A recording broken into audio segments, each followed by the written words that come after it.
Well, we've had lots of data increasingly available to schools over the course of my teaching career, but having nationally comparable data has really forced our hand at our school to engage with that data. We don't have a choice about it.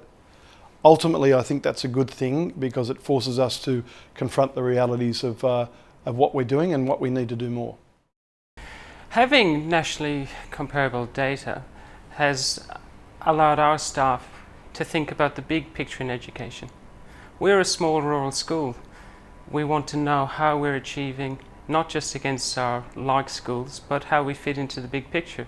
It allows us to see how our students are travelling against those national means, those state means, and then below that we can break into item analysis and specific skills. Another area of strength within the NAPLAN data for our school has been how it's allowed us to tailor our teacher professional development.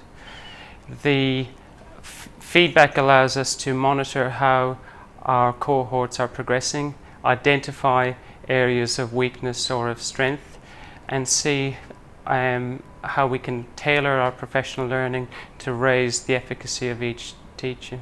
Teachers have loved that progress because in the ensuing data they can see how their teaching has improved. So it's made teaching at our school transparent, and it also gives that nationally verified feedback to teachers, which they have enjoyed. And we have a culture of celebration around our NAPLAN data.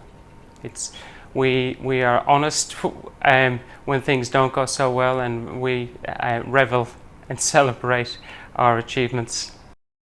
Having nationally comparable data provides us with a benchmark in which we can look at our students. So sometimes schools can look at their students and think they're doing very well, but having something to compare where it's not just within your city or your school but across the nation of Australia, it's important then for us to get some a real benefit and us to get the real idea of how our students are achieving. I think what the nationally comparative data being available has done for us is it's given us a benchmark of comparison with the rest of the country and also the rest of the state in relation to how we're performing as a school in terms of hitting our literacy and numeracy targets. I think it provides us feedback with where our school needs to go in regards to particular areas that we need to focus on, whether it's reading and literacy or whether it's number and numeracy. It means that we know the areas that we need to pick up for the next few years. By having nationally comparable data, it allows us to see exactly where our students fall and then analyse that data and know what directions the school wants to set in terms of literacy and numeracy to ensure that we progress forward.